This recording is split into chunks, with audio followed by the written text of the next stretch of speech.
আল্লাহ যে বিশাল আসমানটা বান্দার জন্য বানায়া রাখলেন, কোনো খুঁটি লাগে নাই, কোনো পিলার লাগে নাই, কোনো ফাউন্ডেশন লাগে নাই, কিচ্ছু লাগে নাই। আল্লাহ বিশাল আসমানটাকে বান্দার জন্য দাঁড় করায়া রাখলেন। একটা চিন্তাশীল বান্দা, উলুল আলবাবের অন্তর্ভুক্ত একটা বান্দা যদি আমার মাওলার আসমান নিয়ে যদি চিন্তা করে, পশ্চিমকালেও সে মৃত্যু পর্যন্ত সেকুলার হতে পারে না। আমার মাওলার আসমান নিয়ে যদি চিন্তা করো, পশ্চিমকালেও কোনো বান্দা মৃত্যু পর্যন্ত সেকুলার হতে পারবে না। আল্লাহকে নিয়ে যদি চিন্তা না করে, আসমান নিয়ে যদি বাবা তুমি চিন্তা করো, আল্লাহ জানা দেয় যারা উলুল আলবাব, যারা সর্বাবস্থায় চিন্তা করে আমি রবের সৃষ্টি নিয়া, ওয়াতাফাক্কারুনা ফি খালকিস সামাওয়াতি ওয়াল আরদ, এরা আমার রবের আসমান আর জমিনের সৃষ্টির রহস্য নিয়ে এরা চিন্তা করে। এর উপরে চিন্তা করে করে এরা নিজেরাই আমার মাওলারে জানা দেয়, রব্বানা মা খালাকতা হাযা বাতিলা ও মালিক, দুনিয়াতে অনর্থক কোন মাখলুক বানাইলা না, আসমান বানাইলা, এর পিছনেও তোমার একটা কারণ আছে, জন্য তুমি বানাইলা। তুমি জমিন বানাইলা, একটা কারণ আছে বলেই তুমি বানাইলা। তুমি গরু বানাইলা, একটা কারণ আছে বলে তুমি বানাইলা। তুমি উট বানাইলা, ওই উটও বানানোর ক্ষেত্রে একটা কারণ আছে বলে তুমি বানাইলা। একটা মানুষ বানাইলা, ওই মানুষটাও বানানোর পেছনে একটা কারণ আছে বলে আল্লাহ তুমি বানাইলা। মা খালাকতা হাযা বাতিলা, তুমি একটা মাখলুক অনর্থক দুনিয়ার মধ্যে বানাও নাই। আল্লাহ গো, আমরা তোমার আযাব থেকে পরিপূর্ণ চাই। যেই বান্দা উলুল আলবাব, যারা চিন্তা করে, যারা মুফাক্কির হয়ে যায়, এরা আল্লাহরে নিয়ে চিন্তা করে না, আল্লাহর জিকির করে আর রবের মাখলুক নিয়ে এরা চিন্তা করে, ঠিক কিনা? তবে মাঝে মাঝে কিছু সেকুলার আছে, এরা আল্লাহ নিয়ে চিন্তা করে, রবের মাখলুক নিয়ে এরা চিন্তা ভাবনা করে না। একবার যদি চিন্তা ভাবনা করতো, আমার মাওলা তারে কত দামি করে বানাইলো, কি আজীব করে আমার মাওলা তারে বানাইলো, কি পরিমাণ দামি আল্লাহ বানায়া দিল, এত পরিমাণ শ্রেষ্ঠত্ব আমার মাওলা তাকে দিয়ে দিল, এত বড় মর্যাদার আসনে আমার মাওলা তারে আসীন করে দিল। এরপরেও বান্দাটা আল্লাহকে মানতে রাজি নাই। আল্লাহ যে মুসাউইর, মায়ের গর্ভে যে আল্লাহ 40 দিন পরে পরে এত সুন্দর করে বান্দারে আকৃতি দিয়ে দিলেন, এরপরও এরা মানতে রাজি হয় না। এক কথায় এরা এমন পরিমাণ ছিদ্রান্বেষণকারী, এরা আল্লাহকে মানে না, রাসূল মানে না, ইসলাম মানে না, কোরআন মানে না, এরা হাদিসও মানে না। মাঝে মাঝে আল্লাহ রাসূল নিয়ে এরা কটূক্তি বারবার করতে পারলে এদের বড্ড মজা লাগে। আবার দেখবেন বাংলাদেশের কোন জায়গায় দাঁড়ায়া করে না, যদি করতে মন চায় ইউরোপ কান্ট্রিতে যাইয়া, যেই জায়গায় মুসলমানের সংখ্যা কম, ওই জায়গায় দাঁড়াইয়া অনলাইনে অফলাইনে আমার আল্লাহ রাসূল নিয়ে চিন্তা ভাবনা করে করে কটূক্তি করে। এমন সেকুলার আমাদের বাংলাদেশে বংশ উদ্ভূত ছেলে আছে না? না, তোমরা আল্লাহরে নিয়ে চিন্তা করিও না, আমার রবের মাখলুক নিয়ে চিন্তা করো। ওই রবের মাখলুক নিয়ে যদি চিন্তা করো, অটোমেটিক আমার আল্লাহকে চিনে যাবা, ওই রবের তারিফ বাবা পেয়ে যাবা। আল্লাহ কয়, দুনিয়াতে এমন কোন আজীব নিদর্শন আমি আল্লাহ নাই তোরে দিলাম না। এই যে দেখ পাহাড়, আমি আল্লাহ কি সুন্দর করে তোর জন্য দাঁড় করায় রাখলাম।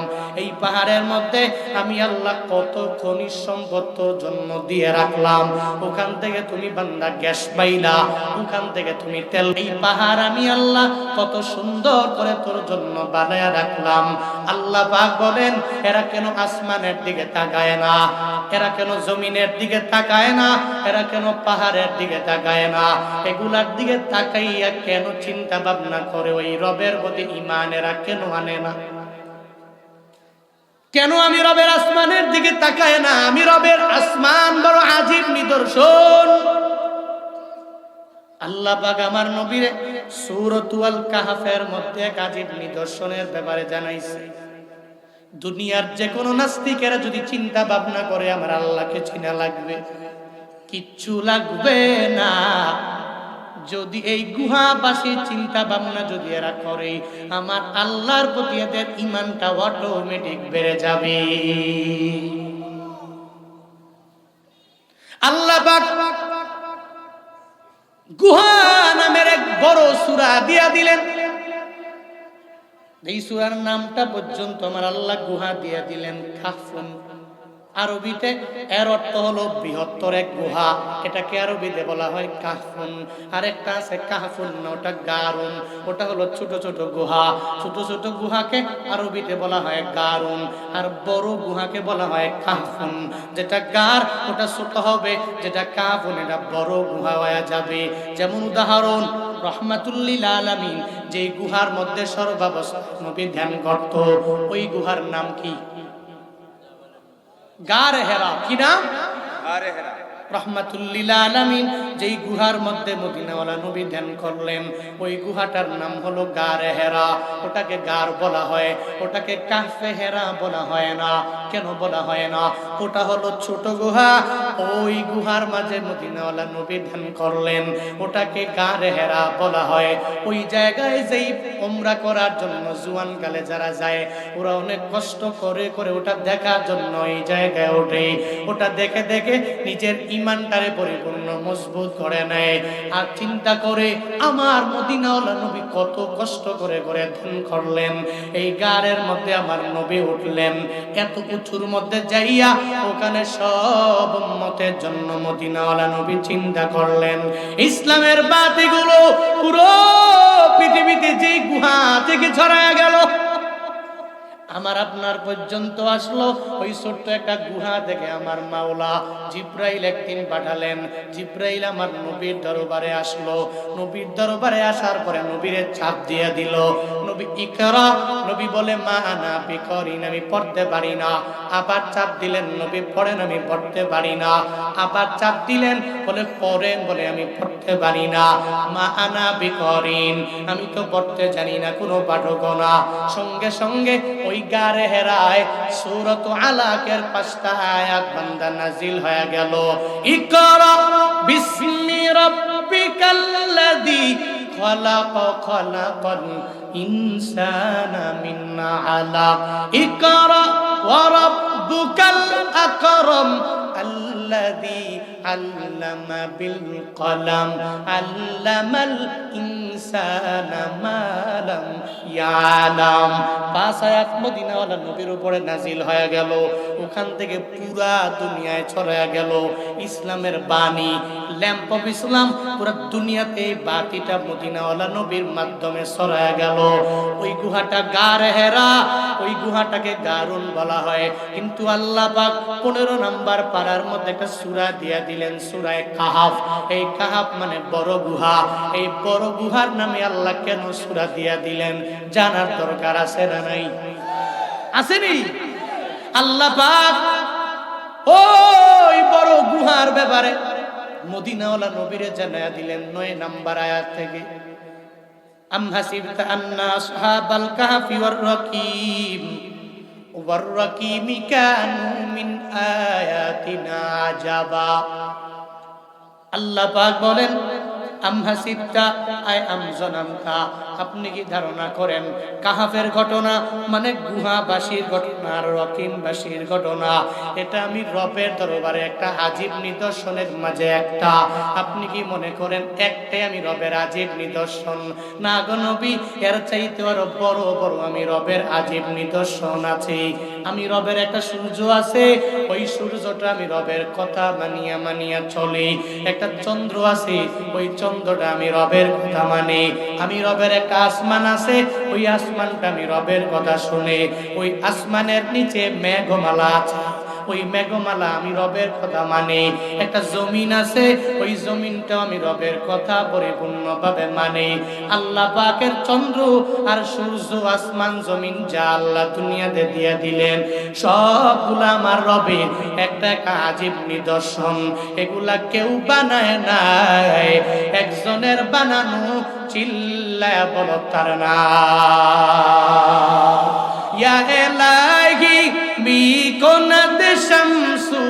আমার ইয়া ইলাহি বিকুনাদ শাজরু হাজার ইয়া ইলাহি বিকুনাদ আরদু ওয়াসমা ইয়া ইলাহি বিকুনাদ জাওয়া হাওয়া ইয়া ইলাহি তু মেরা মালিক है या इलाही तो मेरा खालिक है। আল্লাহ পাকের চন্দ্র আর সূর্য আল্লাহ পাক নবীরে জানায়া দিলেন, নবী আমার আজীব নিদর্শনের মাঝে এগুলাও একটা। আসমান বানাইলাম, এটা আমি রবের আজীব নিদর্শন। জমিন বানাইলাম, আজীব নিদর্শন। একটা মানুষ আমি আল্লাহ বানাইলাম, এই মানুষটা আমি রবের একটা আজীব নিদর্শন।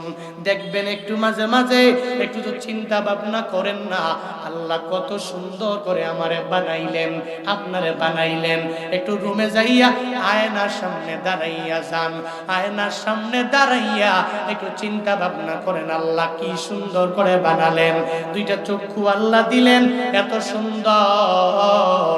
পাওয়ার কমে নাই, কমে নাই, কমে নাই। কোন কিছুর লাইটের পাওয়ার তো অটোমেটিক কমে গেল। যারা বানাইলো অটোমেটিক আবার ব্যাটারি লাগবে বলে চেঞ্জ করে দাও। কিন্তু চোখের পাওয়ার যে আমার মাওলা দিয়া দিলেন, 70 বছর হয়ে গেল, ওই চোখ দিয়া অটোমেটিক আপনি সব দেখতে পারেন, কোনো ব্যাটারি লাগে না। আল্লাহ কি সুন্দর করে দুইটা চক্ষু আমারে দিলেন। আবার নাকের ছিদ্র দিয়া দিলেন, একটা দেন নাই, দুইটা ছিদ্র আল্লাহ দিয়া দিলেন। কান আল্লাহ দিয়া দিলেন, একটা দেন নাই বরং দুইটা দিয়া দিলেন। পা দিয়া দিলেন, একটা দেন নাই বরং দুইটা পা দিয়া দিলেন। হাতও দিয়া দিলেন, একটা হাত দেন নাই, দুইটা হাত দিয়া দিলেন। এটা আমার রবের একটা আজীব নিদর্শন। একটা বান্দা আল্লাহ পাক কত সুন্দর করে করে মায়ের গর্ভের মধ্যে বানাইছি। আপনার বাবার এক ফোঁটা নাপাক পানি থেকে আমার আল্লাহ কত সুন্দর করে আল্লাহ একটা স্ট্রাকচার দিয়ে দিলেন, একটা অবয়ব দিয়ে দিলেন, একটা গঠন প্রণালী আল্লাহ দিয়ে দিলেন। আল্লাহ বলছেন, হুয়াল্লাহুল খালিকুল বারিউল মুসাউবিরু লাহুল আসমাউল হুসনা ইউসাববিহু লাহু মা ফিস সামাওয়াতি ওয়াল আরদ ওয়া হুয়াল আজিজুল হাকীম। আল্লাহু আকবার। আল্লাহ পাক বলছেন, হুয়াল্লাহুল খালিক, আমার রবের পরিচয় তুমি জেনে নিও। ওই রব হলেন সৃষ্টিকর্তা, আল্লাহ পাক হলেন এমন এক রব, আল্লাহ হলেন বারি, আল্লাহ হলেন উদ্ভাবন কর্তা। আমার রবের পরিচয় বান্দা তুমি শুনে নিও। আমার রবের পরিচয় হলো আল মুসাউবির। আল্লাহ কি সুন্দর করে আকৃতি দিয়ে দিলেন, আকৃতি করলেন। একটা মানব আমার আল্লাহ মায়ের পেটের মধ্যে এক ফোঁটা নাপাক পানি থেকে এই মানুষটারে আল্লাহ বানালেন। আল্লাহ কয়, এই মানুষ আমি আল্লাহ যত সুন্দর করে বানাইলাম, দুনিয়াতে আর একটা মাখলুক এত সুন্দর করে বানাই নাই। সুবহানাল্লাহ। একটা মানুষ এত সুন্দর, মানুষের মতো করে এমন কোন মাখলুক নাই যে তার মতো করে এত সুন্দর করে আমি আল্লাহ বানিয়েছি। আর মানুষকেই তো আকল দিয়েছি, আর কোন মাখলুককে আমি আল্লাহ আকল দেই নাই, বিবেক দেই নাই, বুদ্ধি দেই নাই। এত আকল, এত বিবেক সুন্দর করে আমি মানুষকে দিয়েছি। এটা আল্লাহ পাক সূরা আত-তিনেও বলছেন, অত-তিন ওয়াজ-জাইতুন وطور سينين وهذا البلد الأمين لقد خلقنا الإنسان في أحسن تقويم। আল্লাহ পাক বলছেন, 3 আয়াতে 4টা কসম খেয়েছেন। 1 নম্বরে 3 ফল, 2 নম্বরে জৈতুন ফল, এরপর আল্লাহ পাক কসম কেটেছেন সিনাই পর্বতের কসম, 4 নম্বরে পবিত্র নগরী মক্কা মুকাররমা, এটার কসম আল্লাহ পাক খাইলেন। 3 আয়াতে 4টা কসম খেয়ে আল্লাহ জানাচ্ছেন, লাকাদ খলাকনাল ইনসান ফি আহসানি তাকওয়িম। একটা মানুষকে আমি আল্লাহ এত সুন্দর করে বানিয়েছি, পৃথিবীতে আর একটা মাখলুককেও এত সুন্দর করে আমি আল্লাহ বানাই নাই। চিল্লায়ে পড়বেন না সুবহানাল্লাহ?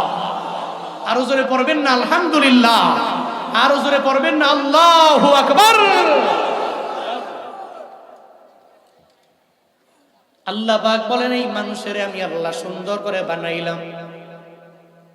ওই মানুষের দিকে যদি তাকাও, আমি রবের পরিচয় বান্দা, তুমি এভাবে পেয়ে যাবা, অটোমেটিক পেয়ে যাবা। আল্লাহ পাক বলেন, নবী আপনি কি ধারণা করেছেন গুহাবাসীর ঘটনাটা আমি রবের আজীব নিদর্শনের মাঝে শুধু একটাই? এমনটা না, আমি রবের আজীব নিদর্শন দুনিয়াতে কোনো অভাব নাই।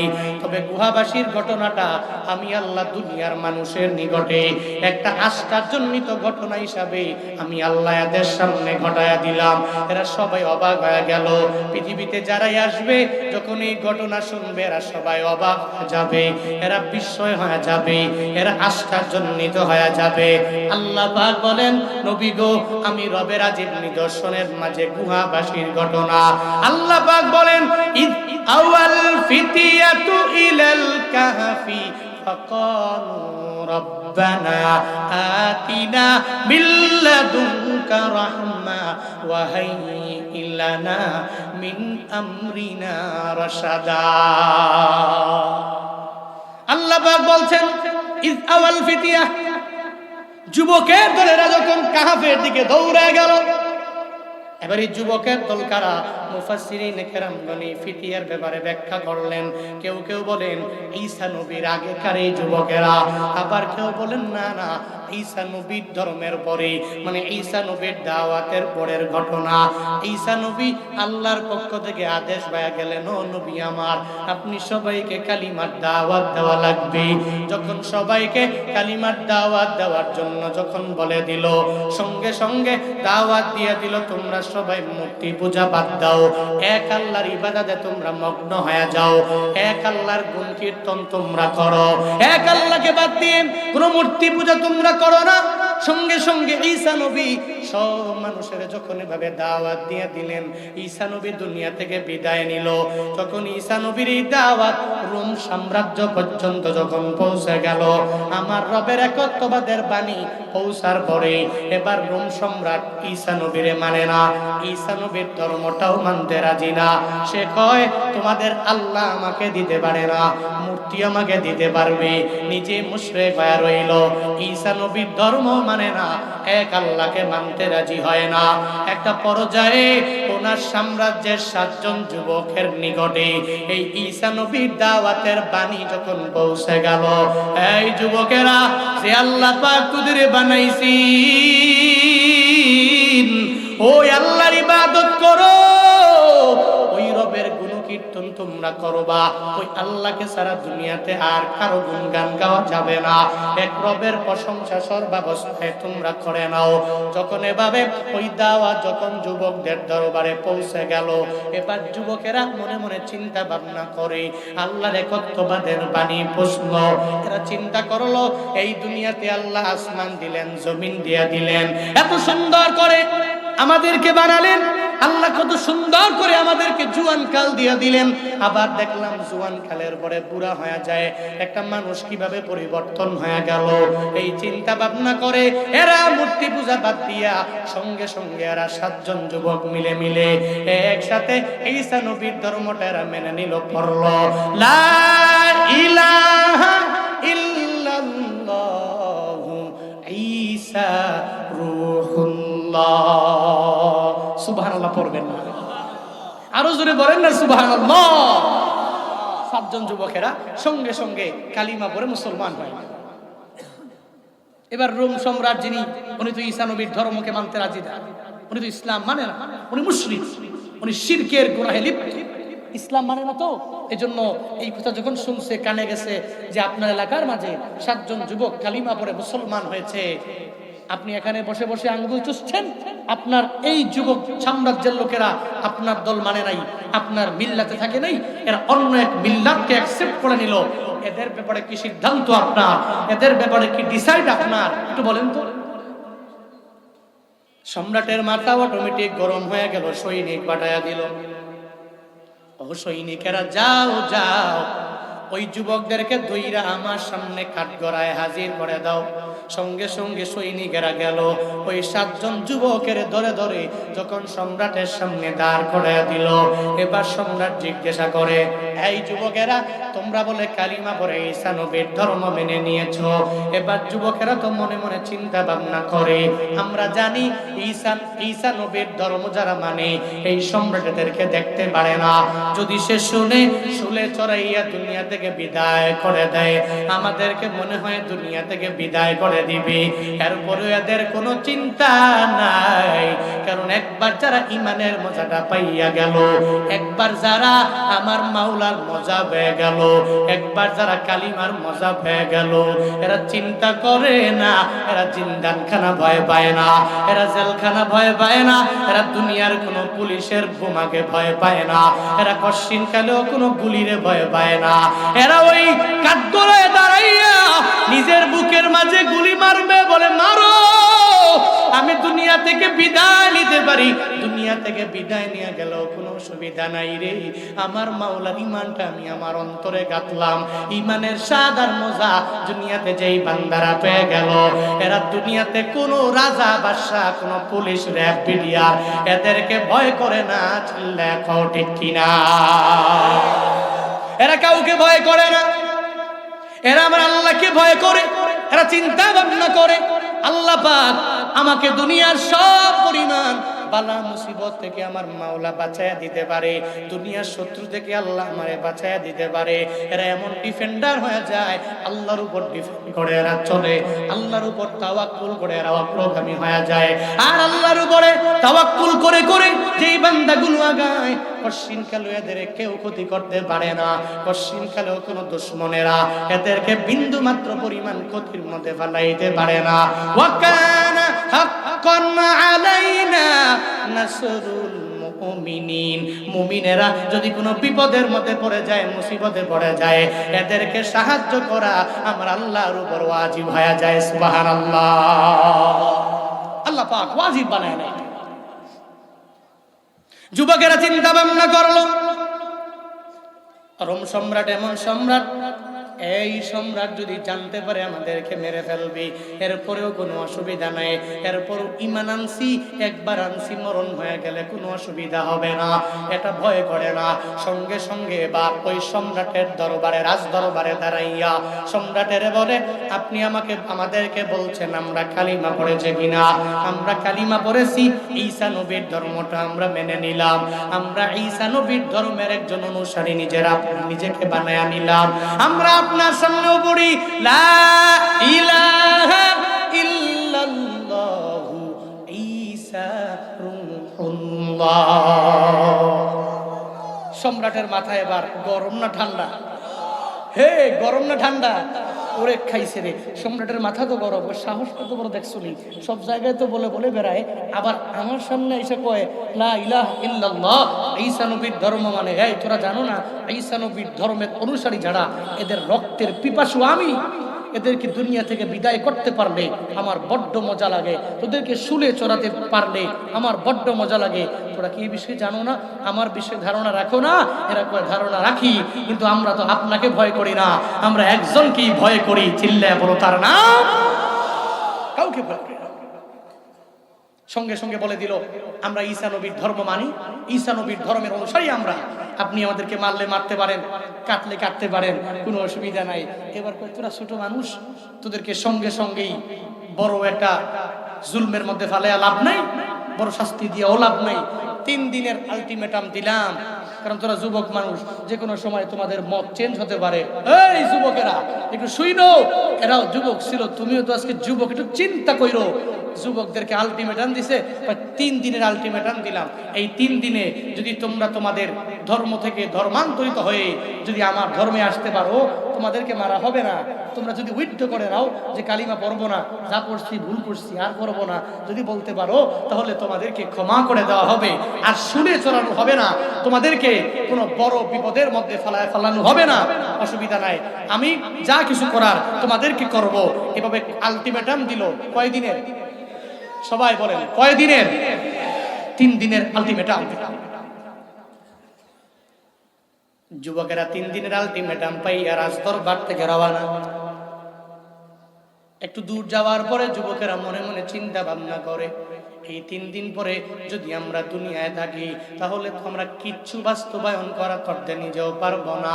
আবার এরা পরিপূর্ণ জুলুম করে আমাদেরকে ধর্মান্তরিত করার জন্য চেষ্টা করবে, এরা আমাদেরকে মেরে ফেলবে, এই চিন্তা এদের মধ্যে ঢুকে গেল। আবার বাড়িতে গেলে নিজের মাও জায়গা দিবে না, বাবাও জায়গা দিবে না, পরিবারের লোকেরা কেউ পরিচয় দিবে না, কারণ আমরাই তো ঈসা নবীর ধর্ম মানলাম। আমার পরিবারের লোকেরা তারা ঈসা নবীর ধর্ম মানতে রাজি না, পরিবারেও যাইতে পারবো না, রাজদরবারে গেলেও মেরে ফেলবে, দুনিয়ার কোনো জায়গায় স্থায়ী হবে না, কোনো জায়গায় স্থানও পাবো না। এবার যুবকেরা চিন্তা করে নিল, আমরা একটা গুহার মধ্যে গিয়া লুকায় থাকবো, ওই গুহায় আমরা আল্লাহর উপর তাওয়াক্কুল করে করে করে করে আগায়া যাব, দুনিয়ার কেউ দেখবেও না, আমাদেরকে আশ্রয় দিবে একজন, চিল্লায়া বলো তার না। আল্লাহ পাক আশ্রয় দিয়ে দিবে। ওই চিন্তা নিয়ে নিয়া এবার যুবকেরা মনস্থির করলো, একটা ডিসিশন নিয়ে নিল, আমরা সবাই গুহার মধ্যে যাব, ওই গুহার মধ্যে আমরা অবস্থান করব। এই একটা চিন্তা ভাবনা করে করে যখন রওনা হয়ে যায়, এবার যখন এটা বড় গুহা হয়ে গেল, আল্লাহ পাক সূরাতুল কাফের 10 নম্বর আয়াতের মধ্যে এটাই জানায়া দেয়, ইদ আওয়াল ফিতিয়া, যখন এই যুবকেরা ইলাল কাফি, যখন এই বৃহত্তর গুহার মুখোমুখি হয়ে গেল, এবার এই গুহার মধ্যে এরা প্রবেশ করবে, তবে এই গুহার মধ্যে এরা বাঁচতে পারবে না, ঠিক মতো এই জায়গায় নিজে চলতে পারবে না, ওখানে খাওয়াবে কি, বাঁচবে কি করে, এই চিন্তা যখন এদের অন্তরের মধ্যে চলে আসলো, মনে মনে ভাবে আল্লাহর কাছে দোয়া করলে, আল্লাহর উপর তাওয়াক্কুল করে যদি চলি, আল্লাহ একটা ব্যবস্থা আমাদের করে দিবে। সঙ্গে সঙ্গে ওই গুহার নিকট যাইয়া সঙ্গে সঙ্গে রবের নিকট দোয়া করে দিল, রব্বানা আতিনা মিন লাদুনকা রাহমা ওয়া হাইয়্যি লানা মিন আমরিনা রাশাদা। ওই গুহার নিকট গেল, রবের নিকট দোয়াও করে নিল, আল্লাহর কাছে বলে দিল, ও আল্লাহ, রব্বানা আতিনা মিন লাদুনকা রাহমা, তোমার পক্ষ থেকে যদি দয়া দাও তাহলে এই গুহার মধ্যে থাকা পসিবল হবে, তুমি যদি দয়া না করো এই গুহার মধ্যে আমরা থাকতে পারবো না রে আল্লাহ। সঙ্গে সঙ্গে ওই রবের নিকট যখন এই দোয়া করে দিল, প্রত্যেকটা মুসলিম উম্মার জন্য এই আয়াত থেকে বাবা শিক্ষা কি জানো নেই, একটা কাজের মধ্যে যখন অগ্রগামী হয়ে যাবেন, একটু আগাইয়া যাবেন, যাওয়ার পরে সঙ্গে সঙ্গে আপনি একটু দোয়া করে নেবেন। একটা বিল্ডিং বানাবেন, বানানোর আগে একটু দোয়া করে আর পরে কাজ আরম্ভ করবেন। এই যুবকেরা, তোমরাও তো মাঝে মাঝে কক্সবাজারে যাওয়ার জন্য রওনা হয়ে যাও, দেখবেন বাজারে বিভিন্ন জায়গায় লাগায় রাখে, কক্সবাজারে যাবানি ট্যুর হয়ে যাবে, কয়েকজনে একসাথে মিল্লা একটা বাস ভাড়া করে এরপরে রওনা হয়ে যাব, সাজেক যাব, নীলগিরি যাব, সেন্ট মার্টিন যাব, এরপরে ওই যে কুয়াকাটা যাব। এভাবে যাওয়ার জন্য একটা ব্যানার লাগায়া দেয়, একটা ট্যুর দেওয়ার জন্য পাগল ভাড়া তুমি হয়ে যাও। আবার তোমার বন্ধুরা মিলে মিলে মিলে বাইক নিয়ে দৌড়ে যাও, একটা সফরে যাওয়া লাগবে, ওই সফরে সবাই বন্ধুরা মিলে যাব, বন্ধুরা সফর করলে অনেক পরিমাণে একটা মজা হবে, এই চিন্তা নিয়ে যে আগায়া যাও। তুমি দোয়া করো, দোয়া করে আর পরে বের হয়ে যাও। সাবধান, চলার পথে কোনো অন্যায় করবা না, কোনো গুনাহ তুমি করবা না, সফর থাকা অবস্থায় কোনো কাবিরা গুনাহ করবা না, কোনো সগীরা গুনাহ করবা না। তুমি দোয়া করে করে ওই রবের উপরে তাওয়াক্কুল করে যদি রওনা হয়ে যাও রে, কক্সবাজার যাবা, তুমি সাজেক যাবা, নীলগিরি যাবা, সেন্ট মার্টিন যাবা, কুয়াকাটা যাবা, উত্তরবঙ্গ যে কোনো সফরে যদি তুমি বের হয়ে যাও, আল্লাহর উপর তাওয়াক্কুল করে যদি দোয়া করে বের হতে পারো, আল্লাহ পাক তুমি বাড়িতে আসা পর্যন্ত আল্লাহ নিজেই তোমার সাহায্যকারী হয়ে যাবে। সুবহানাল্লাহ। আল্লাহ পাক নিজেই সাহায্যকারী হবে, তবে দোয়া করে বের হতে হবে। কিন্তু মাঝে মাঝে তো অনেকে কয়, এত দোয়া দিয়া কি হবে? হ্যাঁ, অনেকে তো বলে এত দোয়া টুয়া দিয়া কি হবে, এখন যার লাগে না ও তো বলবি দোয়া দিয়া কি হবে। এখন যদি আমার দোয়া লাগে আমি করি, আপনার যদি দোয়া লাগে তো আপনি কইরেন। যদি মন চায় যে না দোয়া ছাড়া আমি চলতে পারি না, আমি দোয়ার দিকে মুহতাজ, আমি দোয়ার দিকে মুখাপেক্ষী, তো আপনি দোয়া করবেন, কোনো অসুবিধা হবে না।